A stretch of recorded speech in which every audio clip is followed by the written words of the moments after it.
Hello and welcome to Learn Lugbara. My name is Gerard Iga. Lugbara is a language spoken by the Lugbara people who are native to the West Nile region of Uganda and Northeastern Democratic Republic of Congo. There are about 2 million and over people who speak this language, and it is a Central Sudanic language, meaning it is connected to some of the languages that you'll hear in the regions of Sudan. And the Lugbara are related to the Mari. They actually say to have come from the Mari group. Why did I start Learn Lugbara? Because there are a lot of people who are interested in learning the language, in learning this language, who may be Lugbara. Some of them are probably Lugbara, but they did not grow up in the region or in a place where they could learn the language. I did not grow up in West Nile, where the language is predominantly spoken. I grew up in Kampala, the capital city of Uganda, this beautiful country, and I learned the language from my parents and my relatives, the people that I lived with growing up.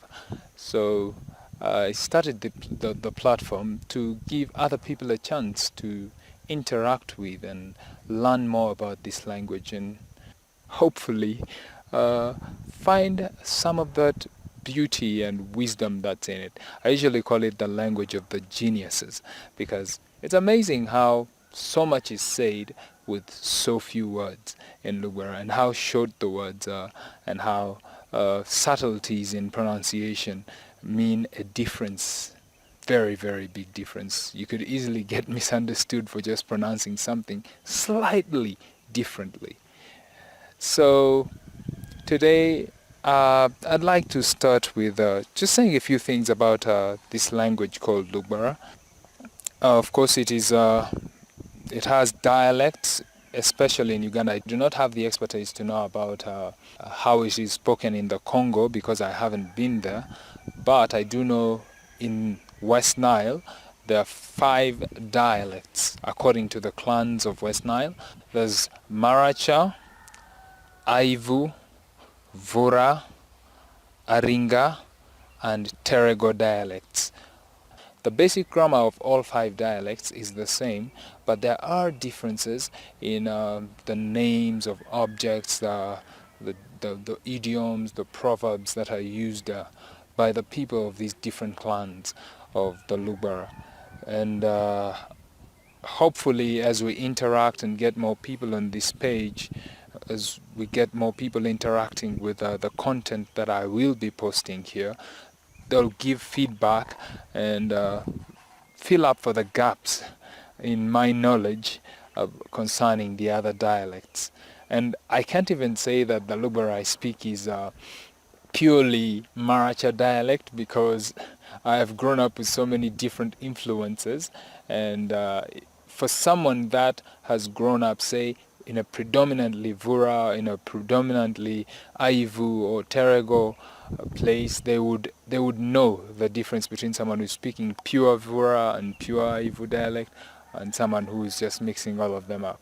So I hope that the interactions will help all of us to learn and to grow. Lugbara was first written by Christian missionaries in 1918 based on the Aivu dialect, and in 2000 a conference was held in the city of Arua in northwestern Uganda regarding the creation of a standardized international orthography for Lugbara. In 1992, I'm getting this information from the Wikipedia page for the Lugbara language, and just because the information is it's scanty. I haven't been able to find any other sources for it, so I could just start with what I have. Hopefully when we interact more, we can get more people who have better information about the language, and we can all learn from each other in the process. In 1992, the government of Uganda designated it as one of the 5 languages of wider communication to be used as the medium of instruction in primary education. However, unlike the other 4 such languages, it was never actually used in schools. More recently, it was included in the curriculum for some secondary schools in West Nile region, including St. Joseph's College Ombachi and Monigal Secondary School, which are both in Arua district. Pronunciation, that is where everything rises and falls when it comes to the Lugbara language and pretty much all other tonal languages. Lugbara phrases are spoken in several dialects, as I already mentioned, but the Muni version, from which the orthography that is currently in use was devised, is the one approved for teaching in schools. The language has diphthong clusters and other noteworthy phonetics, including if you say Mbata, which means a teaching, there's a double A at the end, the Mbata, and then C is pronounced as CH, so that the name Candiru is pronounced as Chandiru, which means sorrowful. DJ is pronounced as J, meaning that the D is silent and the J is what is pronounced. And GB, there's no English equivalent for the Lugbara word GB actually. For the Lugbara sound GB, it actually exists in the word Lugbara itself. Most of our colleagues from the southern part of Uganda usually pronounce it as Lugbara, but we don't pronounce it that way. We say Lugbara. So it's a glottal sound. It's from inside, Lugbara. And then we have KP, which is pronounced P. I wonder how that sounds. Just as used in the word Pete. Pete is a name for a local brew. That is the sound for KP. GB, as I already mentioned, is in the Lugbara word B. And then D with an apostrophe before it is pronounced as D. D. So, Da, which means there. And then Ba. B with an apostrophe before it is pronounced Ba. Just like in Luganda they have a pronunciation Ba. But in Lugbara we have Ba. I is pronounced as E. E. D. E as in in. O. O-A is pronounced Oa as in O. Double O as in old. It's stretched. Ocho, which means dog. Not Oku as in English. It's Ocho. C is pronounced as CH, so it becomes Ch. And then Ocho. W is pronounced as U. So Chu, which is the word for market, is CW, Chu. Z is interesting. When it is at the beginning of a word, it is pronounced normally as Z or Z. Just like if it's at the beginning of a word, anywhere in a word, it's okay. It's Z, Z. Or Zu, which is the word for read. But then if it has N before it, then it is no longer pronounced as NZ. It's pronounced as NJ. That's why you'll find a name written Onzima, and you want to say Onzima, but the Lugbara will say Onjima. So if you find Z anywhere in a Lugbara word and it is preceded by N, then you pronounce it as J. The Lugbara alphabet has 28 letters, minus Q and X. Those do not exist in the Lugbara language. And it has 4 more unique ones, namely the B, just like in Bua, the D like in Dia. Bua means up. Bia means here. The W, like in wara. Wara means big, among other things. And the Y, like in yeta. Yeta means an action or an act. Some words are borrowed from other languages. For example, safari, which is the word for journey from Swahili. Buku, which is the word for book from English. And as I mentioned earlier, there are several words that have varied meanings when pronounced differently. For instance, oli can mean air or wind, or it can mean to whistle if you say oli vo. It can mean to cut if you say oli. We said it's a tonal language. So if you say instead of oli, you say oli, then it means something totally different.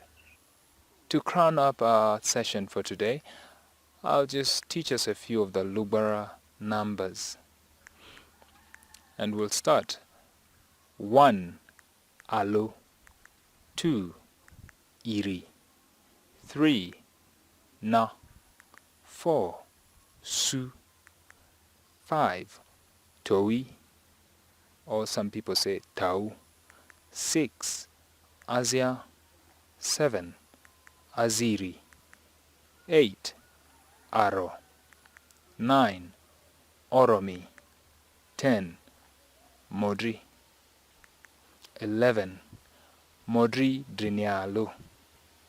What does Modri Drinialo mean? It means 10, on top of it 1.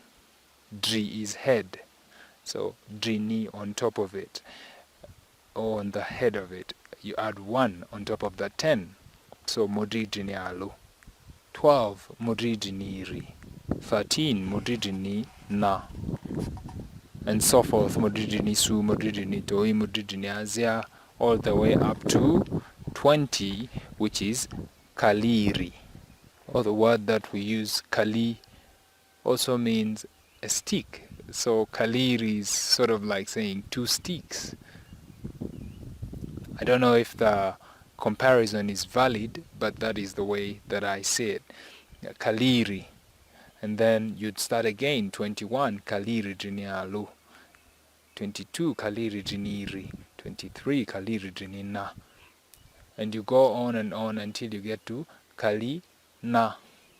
Because remember you said 1 is Alu, 2 is Iri, 3 is Na. So if you're coming to 30, 30 becomes Kali Na. And then Kali Su, Kali Toi, Kali Azia. And those are the 40s, 50s, and 60s, all the way to 90, and 100 becomes Turu Alu. The word for 100 is Turu. I do not know the meaning or origin of that one, but that is it. Turu Alu. And then you start again. Turu Iri, 200. Turu Na, Turu Su, and so forth. Turu Toi, all the way to 1,000. Now I think the word 1,000 for 1,000, which is the word alifu, alifu alu. Alifu, I think, was borrowed from the Swahili word elfu. In Swahili, 1,000 is elfu moja. So in Lugbara, it's alifu alu, meaning the word for 1,000 was actually borrowed from the Swahili elfu. Alifu alu, alifu iri, all the way. And then the word for million was borrowed from English. So look, for million, we'll say milioni alu. Milioni ri, milioni na, milioni su, and all the way. So we'll stop here for today. I hope that you've been able to learn something from what I've shared here. And hopefully I will hear back from you what you think about what I have shared. You can let me know how I could better help you learn the language, well, the little of it that I know. And until then, thank you and enjoy learning Lugbara.